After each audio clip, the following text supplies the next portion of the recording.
Swayam Prabha. Digital India. Educated India.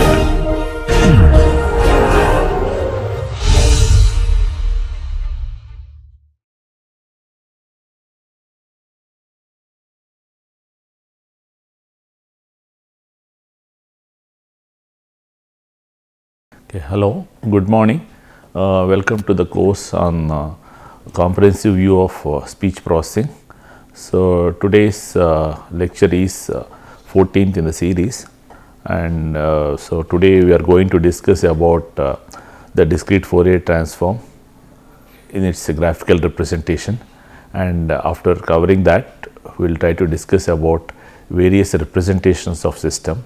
So, we already come across with two different types of system, that is a time domain representation and frequency domain representation.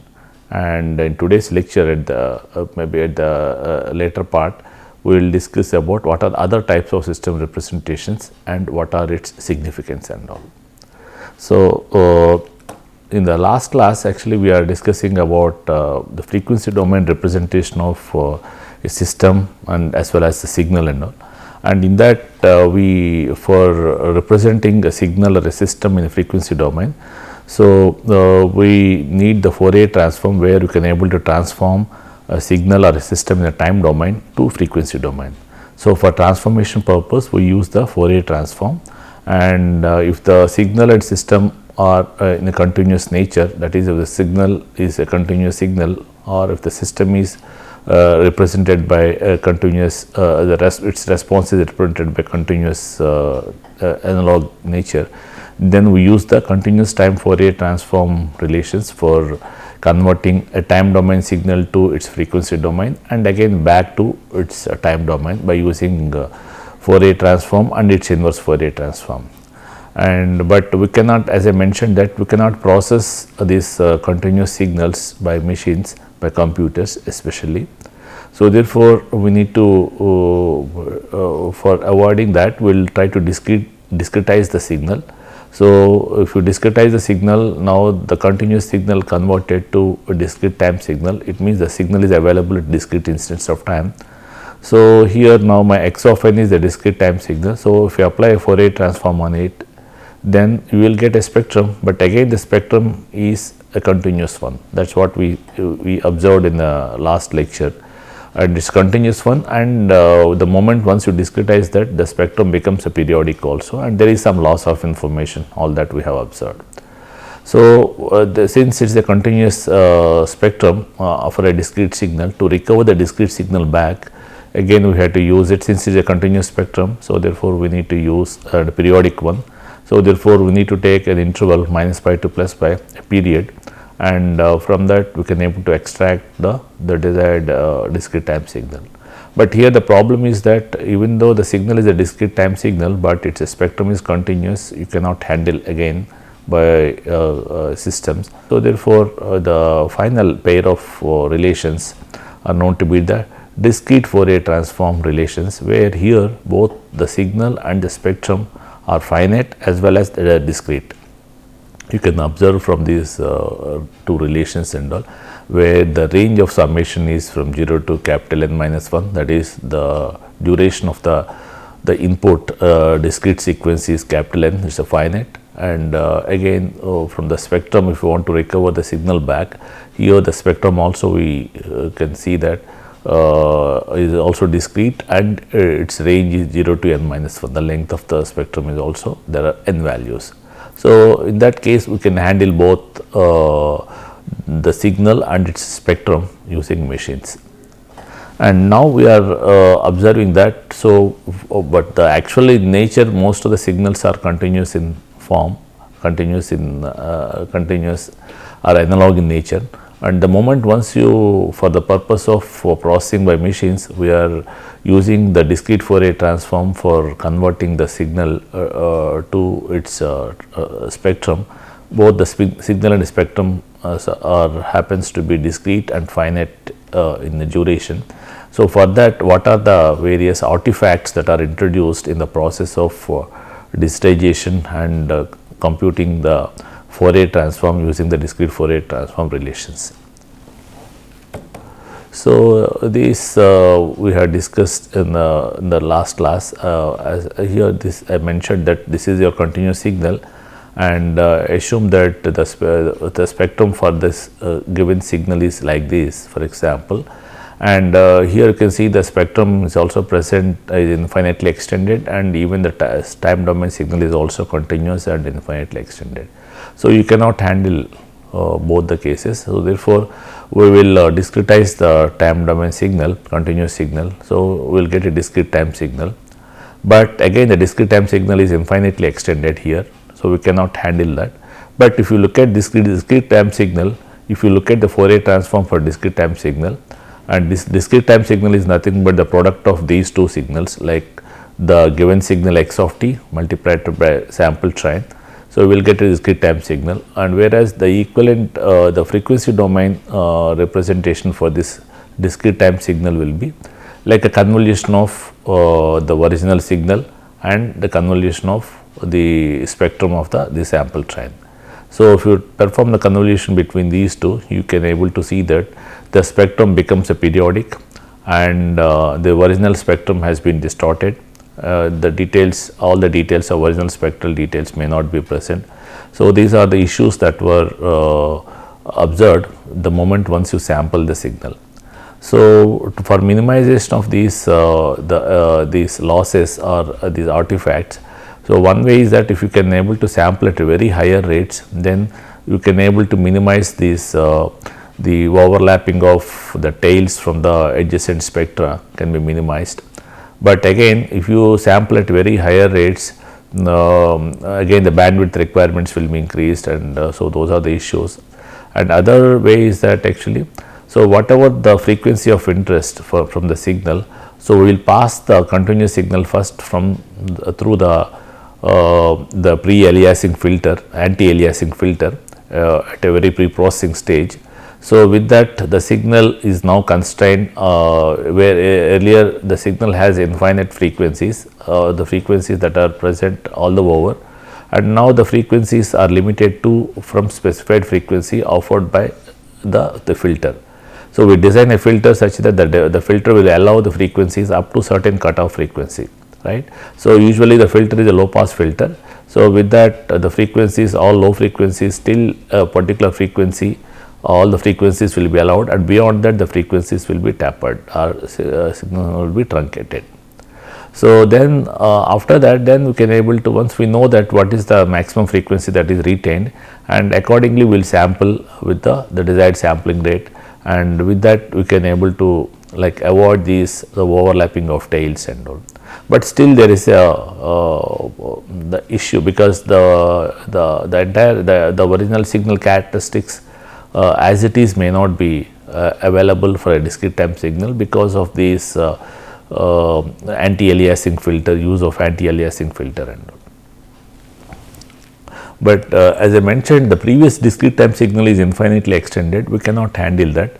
So, to limit the discrete time signal from infinite to the finite, so you can again multiply the discrete time signal with the desired range, like by using some rectangular pulse. Here the rectangular pulse means you can define this pulse as from minus t by 2 to plus t by 2, the signal, the amplitude equals to 1, and at other places that is beyond t naught by 2 and less than minus t naught by 2, the amplitude will be 0.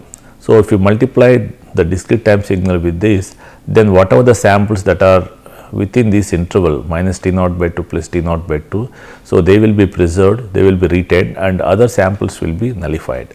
So, that way we can derive the from the infinite discrete time signal to a finite discrete time signal. And for this finite discrete time signal, if you look at or if you analyze the spectrum for this finite discrete time signal, you can see the earlier the discrete time signal spectrum has become a periodic. There is some loss of information, it is a periodic, and now even that signal, that periodic spectrum is also distorted because of the truncation of the infinitely extended discrete time signal to the finite time discrete time signal, finite discrete time signal. So, because of that you can able to see the ripples over this periodic spectrum, and so this effect is known to be side lobe leakage or side lobe distortion. And as I mentioned that you can able to minimize this distortion by using appropriate window instead of using a rectangular window, because the rectangular window offers a sudden truncation, and this sudden truncation, because of this rectangular window, the corresponding spectrum, its a spectrum will be the sync pulse, and this sync pulse offers the positive and negative values in the frequency domain, and that provides this ripple effect. And you can able to minimize this positive and negative values or the side lobe leakage by using instead of a rectangular window, if you use a Hamming window, which is slowly tapering off. At the center it has a maximum value of 1, and then slowly as it moves towards a negative or a positive direction, slowly tapered off. Since it is slowly tapered off, there is no sudden truncation or sudden transition. So, therefore, this ripple effect will be somewhat reduced. Ripple effect will be somewhat reduced. That means the side lobe leakage will be reduced.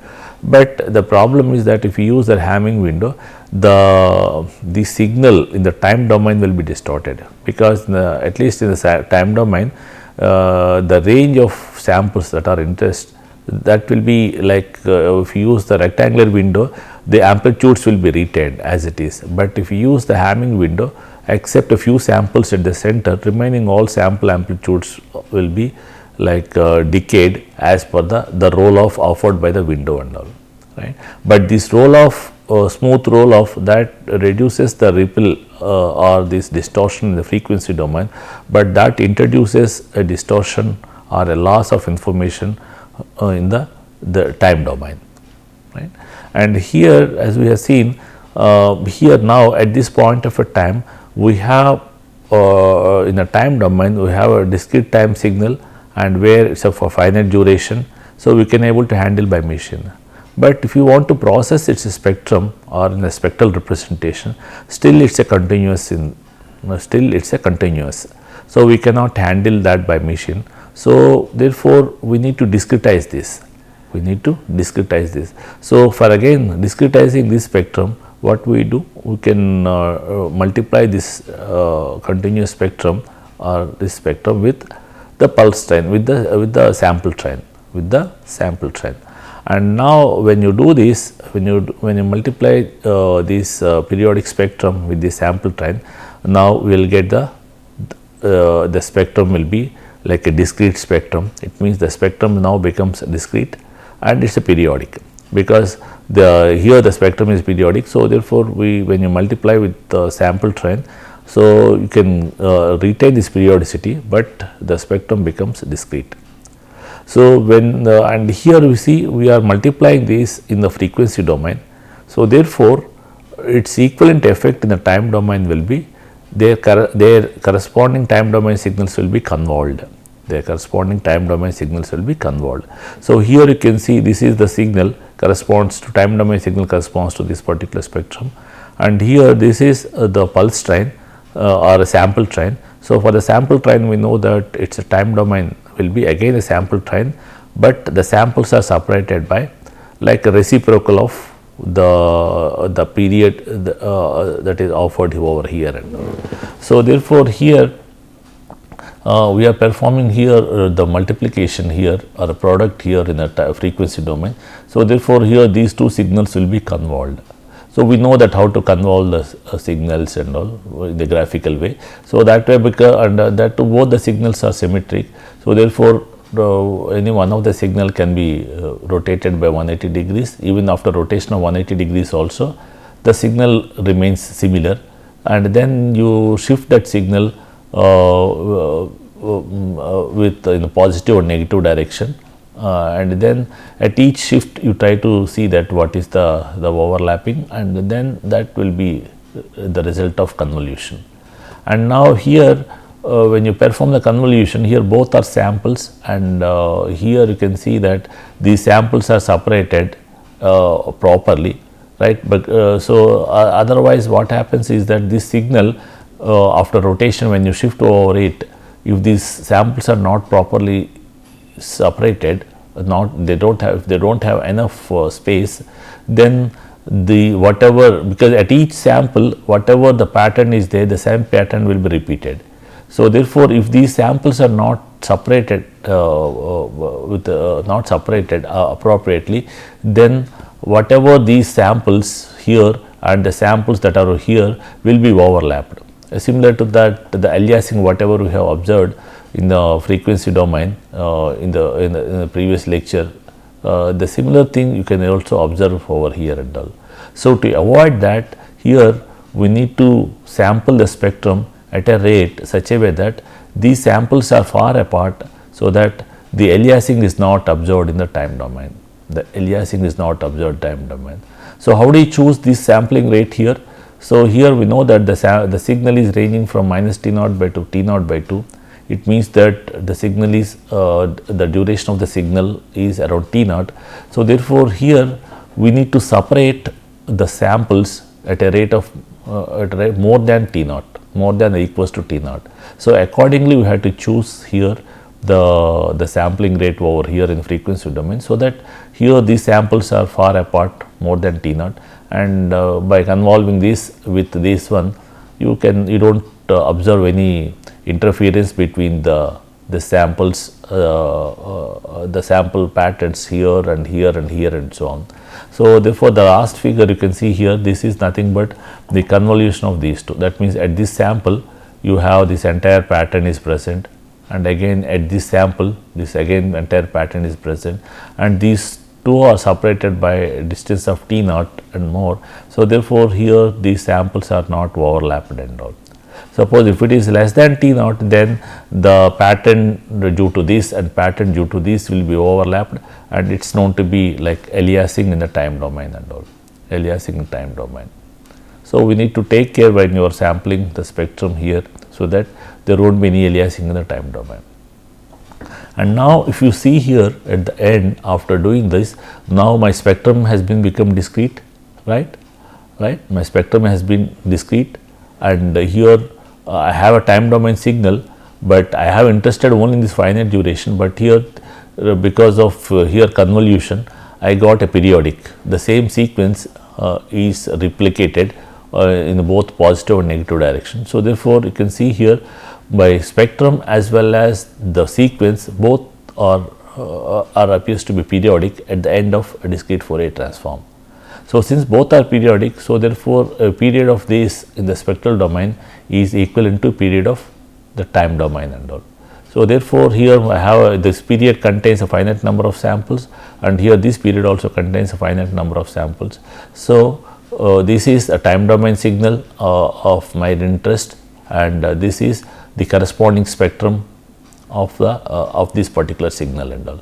But here the signal is extended, but since as I mentioned that by because the most of the energy may present only in a certain frequency range, and we have to take care of that particular frequency range by using the anti-aliasing filter.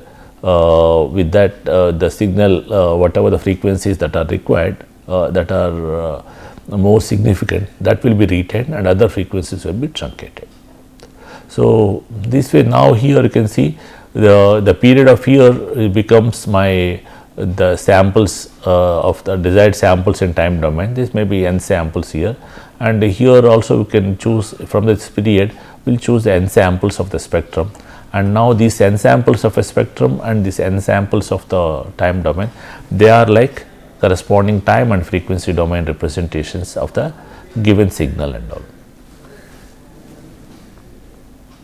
And here this is known to be the side lobe leakage effect, and here my actual spectrum is continuous, but here I got the discrete spectrum, right? And here it means here you can able to see the spectrum from the from the discrete instant. So therefore, this effect is known to be Piquet-Fencing effect. It means that you are looking at the scene, or you are looking at the information through a fence kind of a thing. Like for example, in a zoo, for example, you can able to see the animals that are put under cage, and where the cage contains the vertical rods and all. So when you look at them, you can able to see the object from this the sequence of from this the fence kind of a thing. So therefore, that way here the spectrum, the actual spectrum is the continuous one, but now we are observing the spectrum through these samples, the discrete samples. So this is known to be the picket fencing effect. It means that the actual spectrum we are observing through a kind of a fence, given the at a discrete instance whatever the spectral values are there. So those spectral values are observed, and from that we are carrying out the analysis and all. So that way here in the process of this DFT, you need to observe that the signal, when you are for processing the signal by machine, so we are discretizing that, and afterwards we made that as a finite duration, and all these operations, so they act on the spectrum, and then that introduces some distortions over that. So the final signal whatever we are observing here in both time domain and spectral domain, so they are not the natural signals whatever that is originally captured by the system or a sensor and all, right. But we need to see that for certain applications, most of the applications, even though we have certain loss of information, but still it will be useful for carrying out the desired tasks and all. So therefore, but what I hear from this, what I want to convey is that, so when you are performing performing the digitization and applying the DFT on that, analyzing the spectrum, there are certain losses that are introduced, and we should be aware of that. So whether those losses are tolerable or not, so that we need to be very careful. And now we'll try to, I just want to mention a few important properties of the discrete Fourier transform. And here when you as you observed that in the discrete Fourier transform, at the end result we saw that both the signal and the spectrum are like. So by exploiting this property, symmetry and periodic property, so you can compute the Fourier transform, or you can compute this DFT in a very very computationally efficient way. Like suppose for example, if we do not exploit this property, symmetry and periodicity, we need the n square computations for evaluating the spectrum for the n dimensional sequence. Like if a discrete time signal has n samples, if we want to compute the spectrum, we need to perform the n square operations. So here you can see that from the previous from the previous relation, you can see here. So there are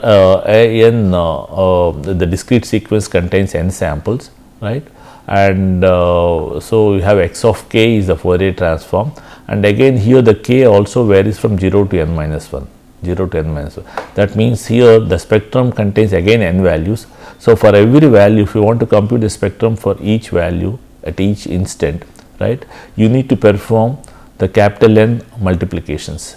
You need to perform capital N multiplication. You can see this is the summation, and here the product of the signal, and then you can see the product of the signal and this exponential, product of the signal and its exponential.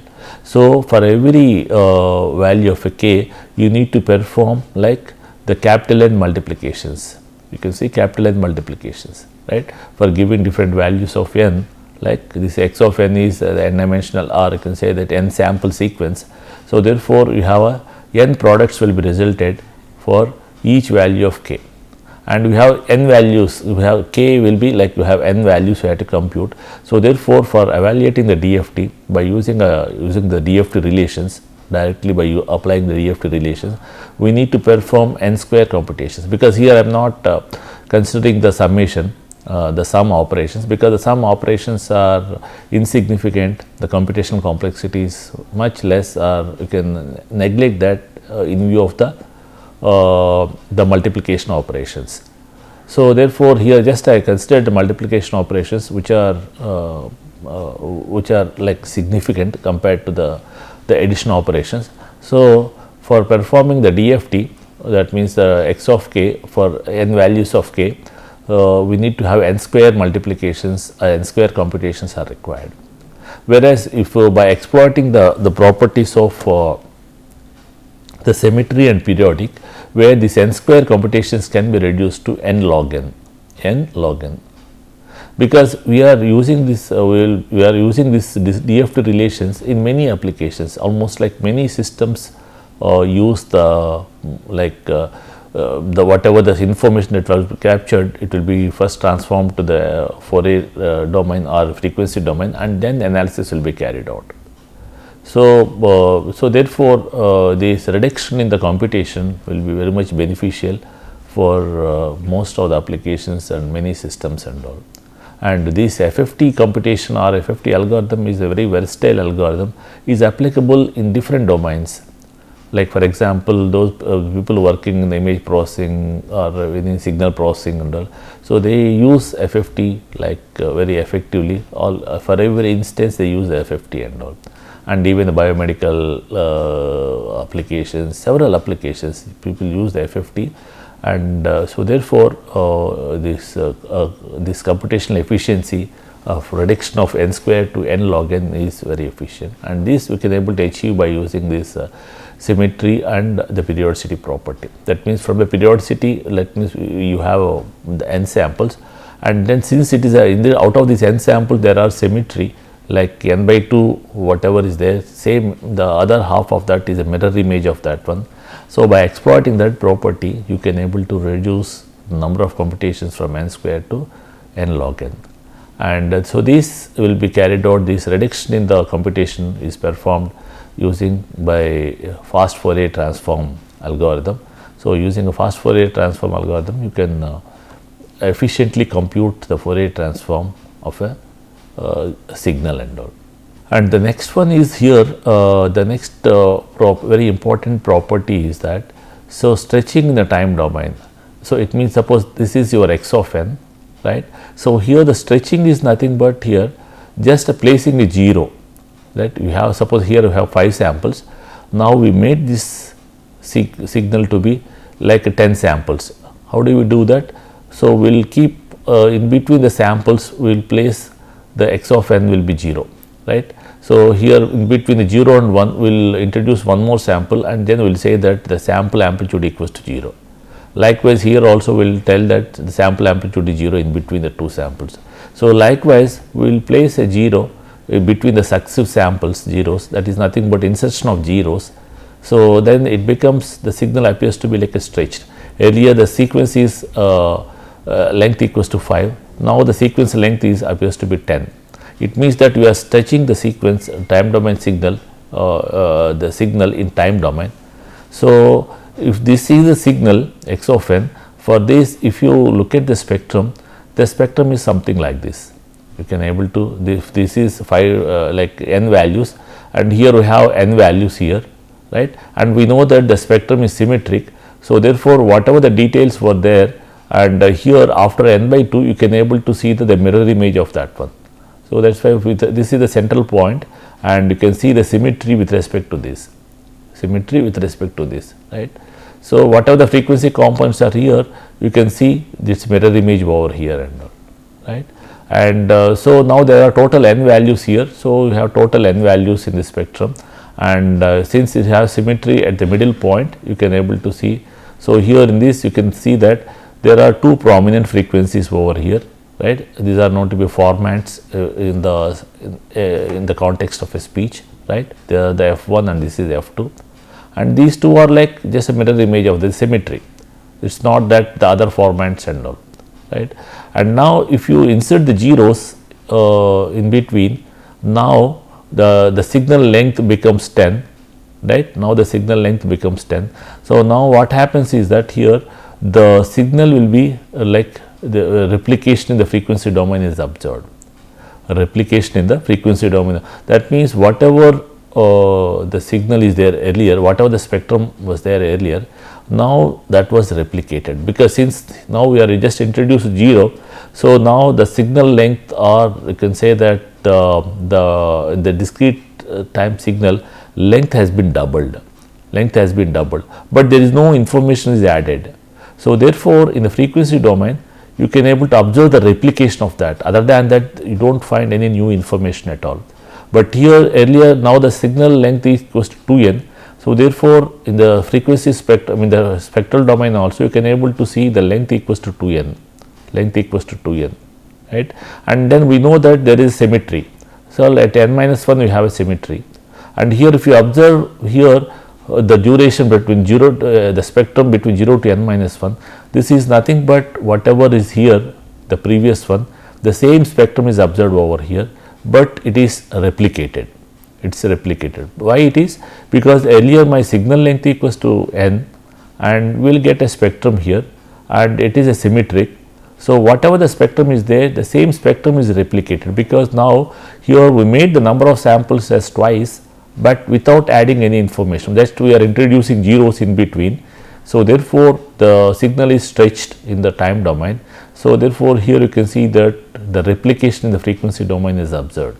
And here if you want to know the spectral details of a signal of this stretched time domain signal, you need not look at n minus 1, you need not look at the half of this one, you have to look at only quarter of that, 1/4 of the spectrum, that gives you the spectral details of that. That means, if you have to see only n by 2, that is sufficient.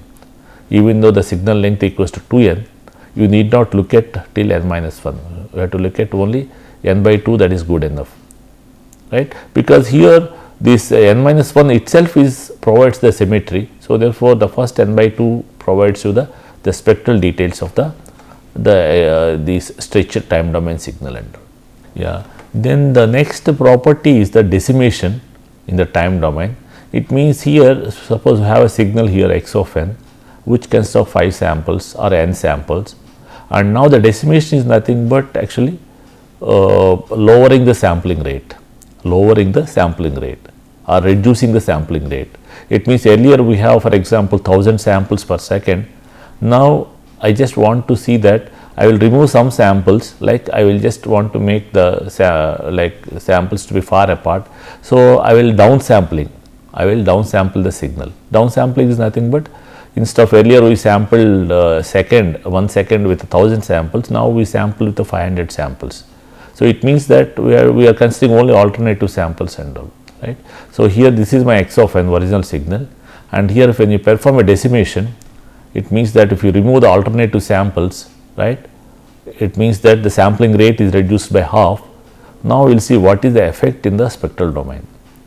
So, if for this is the original signal. So, this is my spectrum, what I have observed, this is my spectrum. The spectrum is having n values.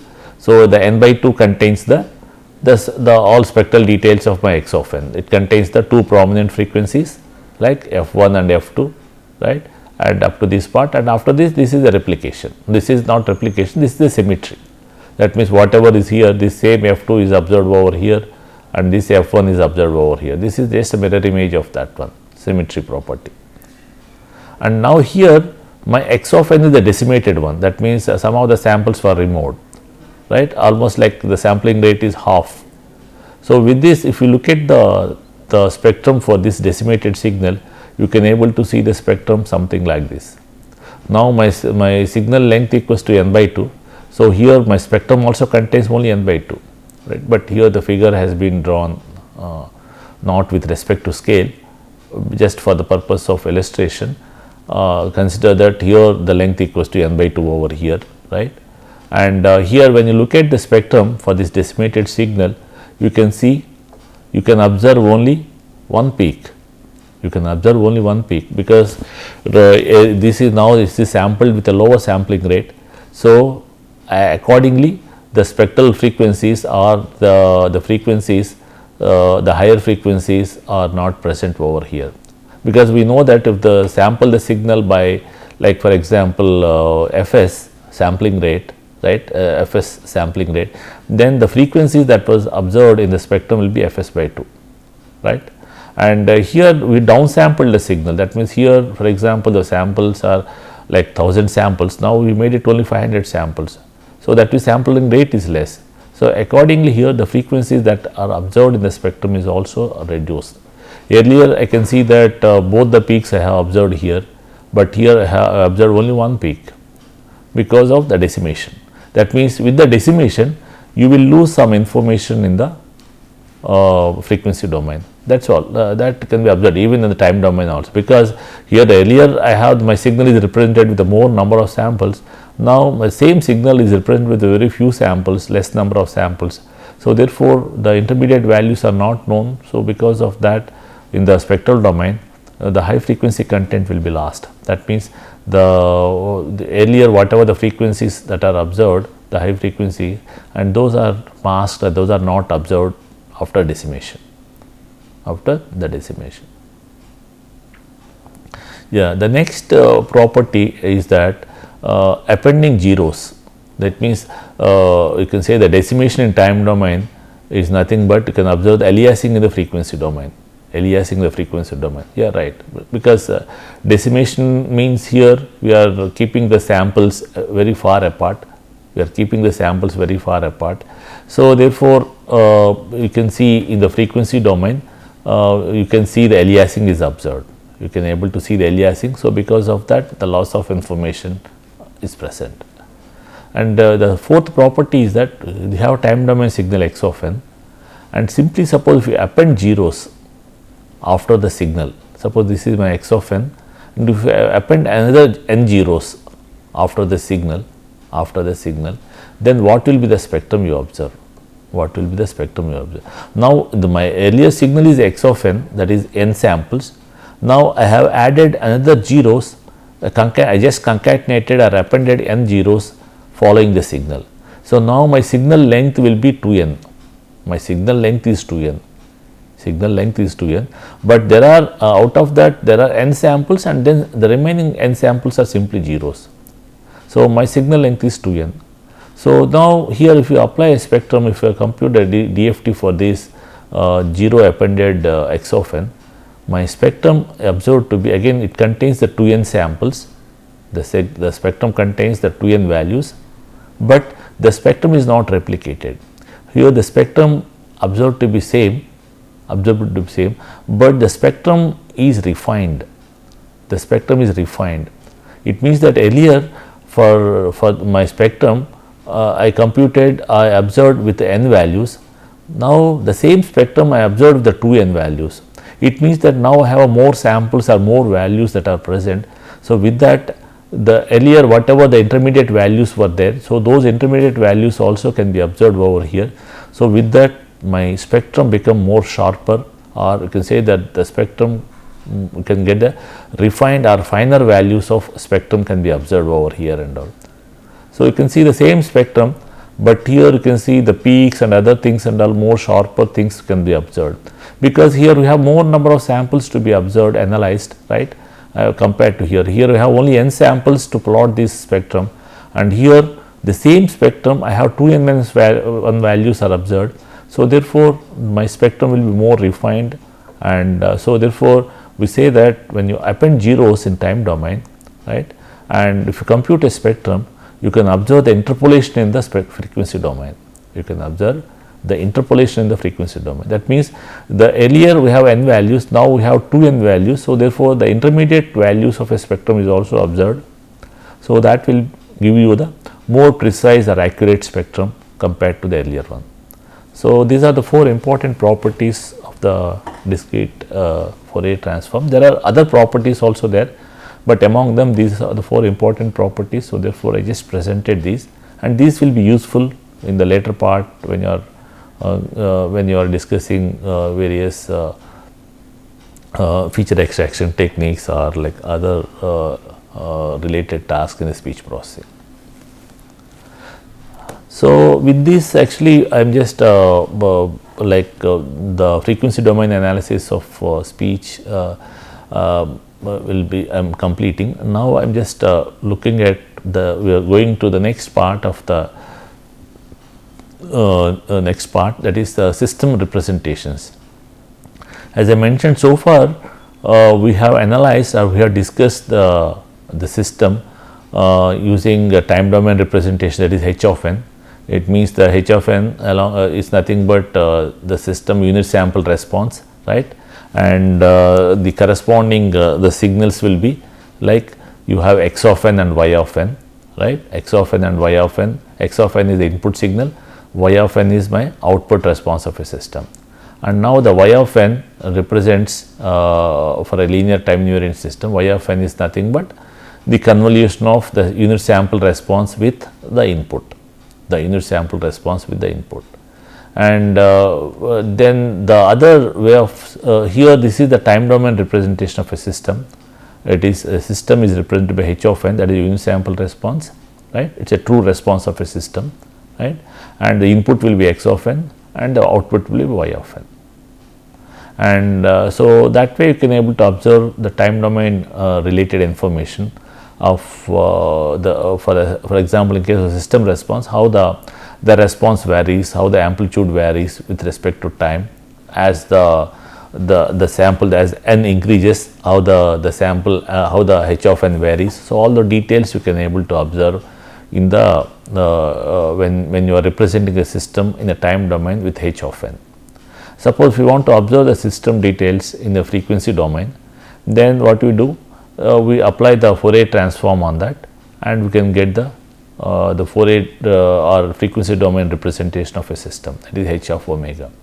What is h of omega? H of omega is nothing but whatever the unit sample response, and for that if you look at the its Fourier transform representation or frequency domain representation, it is known to be h of omega. So this is known to be the system transfer function h of omega in frequency domain, and h of omega is related to the output of a system y of omega. Y of omega is nothing but x of omega into h of omega, because we have seen like y of n is nothing but x of n convolution with h of n for system linear system in a time domain, and in this frequency domain y of omega, that is our output y of omega in frequency domain, is nothing but x of omega multiplied with h of omega, x of omega multiplied with h of omega. And here this representation will be useful to analyze the system in a frequency domain. So how the system response or how the system characteristics in frequency domain, which frequencies the system will try to emphasize, or which frequencies they are insignificant. So all the details can be observed by analyzing the h of omega and all.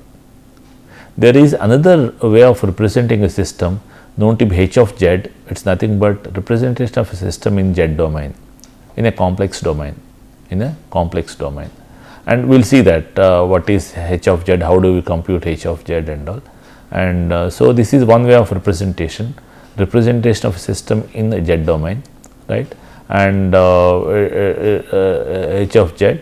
And then here we can also view the frequency response, or you can say h of omega or frequency domain representation under h of z, because h of z is a complex domain, and where in that this also includes the h of omega, or you can say that the frequency domain representation or a Fourier transform representation as a part of includes in the h of z. We will see that in the next slide. So this is known to be z domain representation of a system. If the signal is available in like in a discrete form, then we can represent the system in a z domain. So this is equivalent to, in case of continuous, this is nothing but equivalent to Laplace transform representation, whereas here is a z transform representation.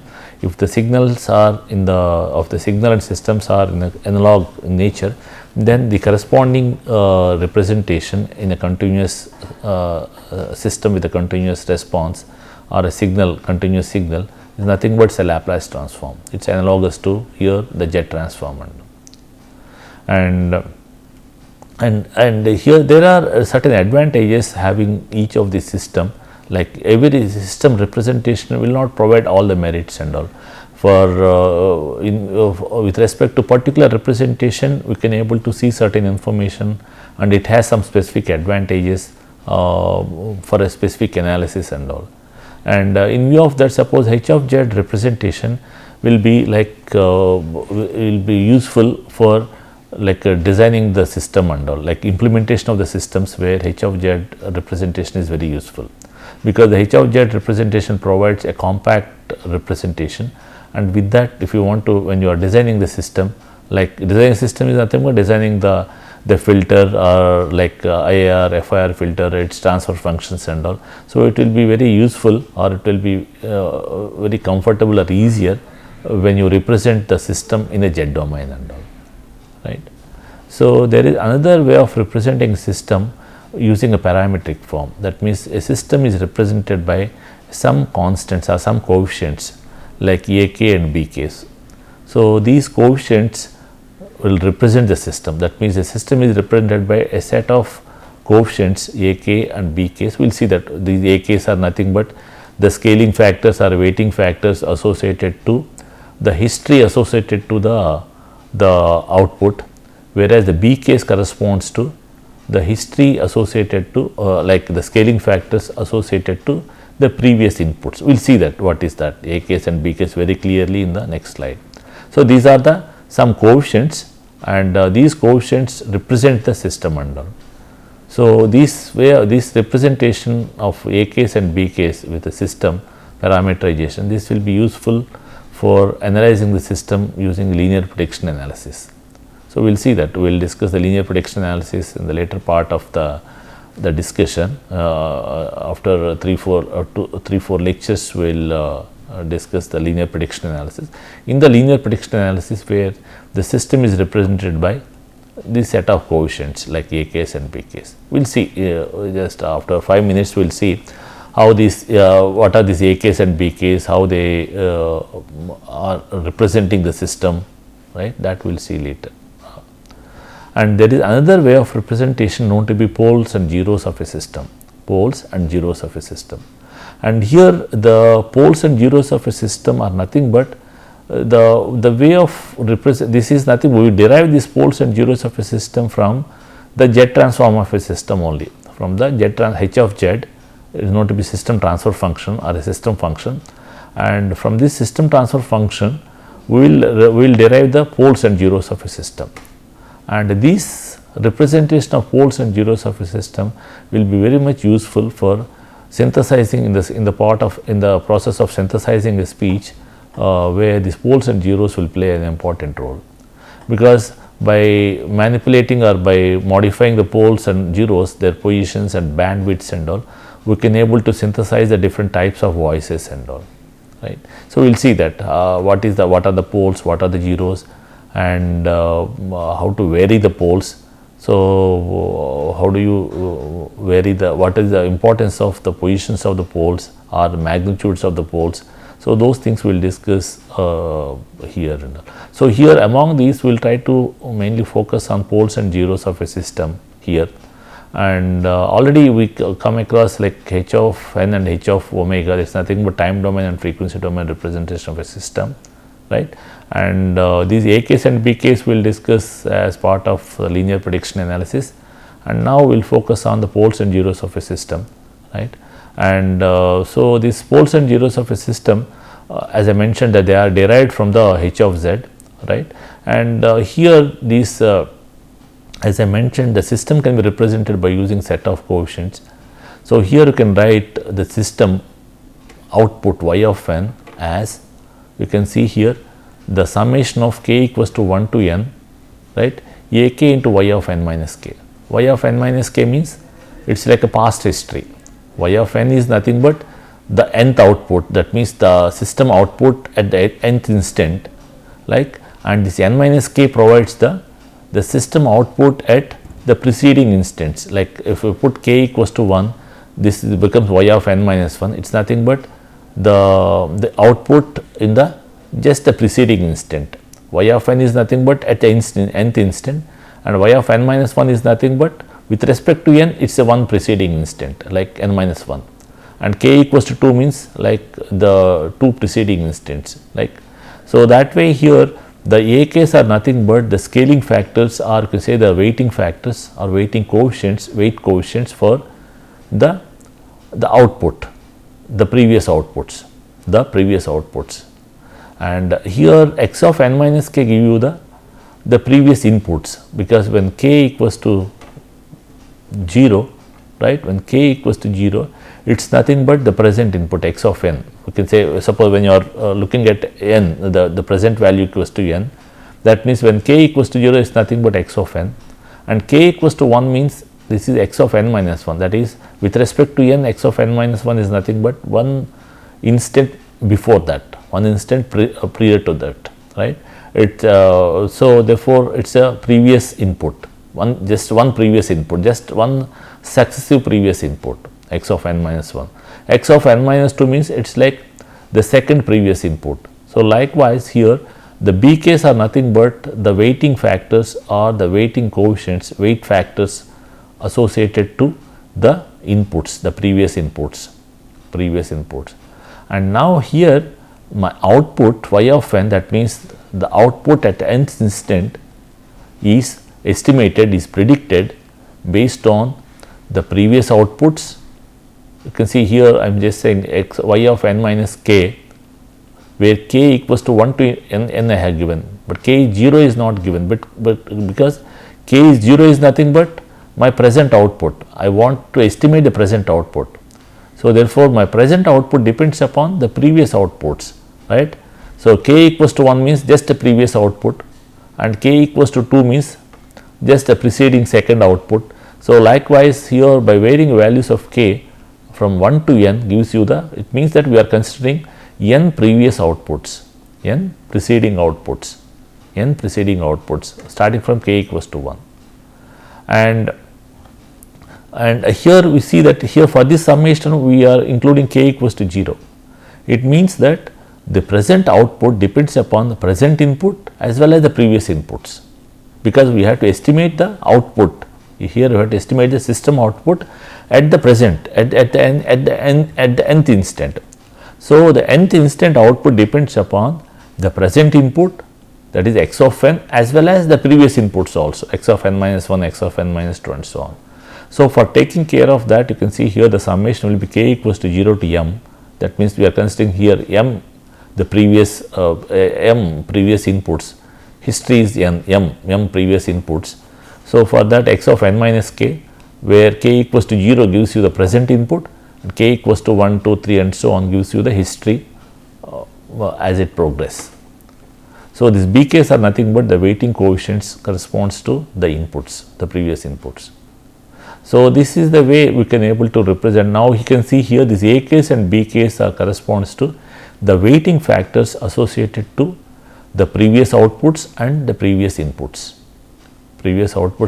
And with the previous knowledge of previous outputs and previous inputs, we can able to predict the present input, because any system, the output it depends on the previous input and previous output. It's not random. It's not because it's a system governed by some physical components and all. So therefore the output, the present output or the output at this current instant, that depends upon the previous outputs and the previous inputs and so on. So that way here we can represent the system as the summation of the scaled or the preceding outputs versus the scaled preceding inputs, right. So that way we are representing y of n as like set of ak's and set of bk's, because we know that these are the outputs and inputs, and these outputs and inputs are scaled by appropriate factors, so that my prediction will be better. So this way these ak's and bk's, whatever I have mentioned over here, these are nothing but the weight factors or the weight coefficients for the previous inputs and previous outputs. And now from this, if you apply a jet transform on this, so my y of n becomes y of z, and here the delayed outputs like y of n minus k, y of n minus 1 and so on. For this, if you apply jet transform, the jet transform becomes z power minus 1 into y of z. So we will see that in the next slide, you can able to see that. So here on this particular expression, we apply a jet transform and rearrange the terms such that y of z by x of z we are computing. It is nothing but h of z. My h of z is nothing but y of z by x of z. It is known to be system transfer function, right. And now this system transfer function can be represented, can be written like this, if you apply jet transform and rearrange the terms, you can write like this. And now here I have, like you can see, I have a fraction, there is something in the numerator and there is something in the denominator, right. If you apply a z transform here, this becomes y of z, and here you will get some factors like you can get a y of z here multiplied by some z power minus 1, z power minus 2 and so on, and here also you can get x of z multiplied by z power minus 1 minus 2 and so on, and then if you write y of z by x of z, it becomes now here there is a polynomial on the numerator and there is a polynomial on the denominator and all. There is a polynomial on the numerator and there is a polynomial on the denominator, right. And since it is a polynomial, we can derive the factors, linear factors for representing this polynomial, because you see this polynomial is of order m and this is the polynomial of order n, this is the polynomial of order n. And now for this polynomial, if you compute the roots of this polynomial, right, it is nothing but, suppose if you factorize this polynomial using linear factors and this polynomial also, and at those factors, from the factors you can compute the roots, you can compute the roots of the polynomial.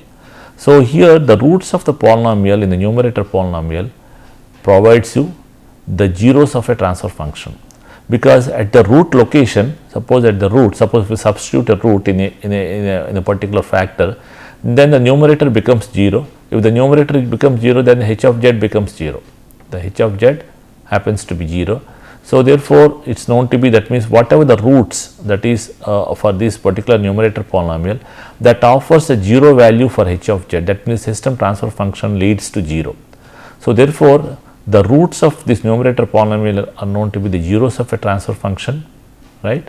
And whereas the roots of a denominator polynomial, they leads to infinite response, because if at a root location the particular factor becomes 0, so therefore the entire denominator will be 0. So that gives you 1 by 0, that not 1 by, there is like a numerator by 0, that gives you the infinite response.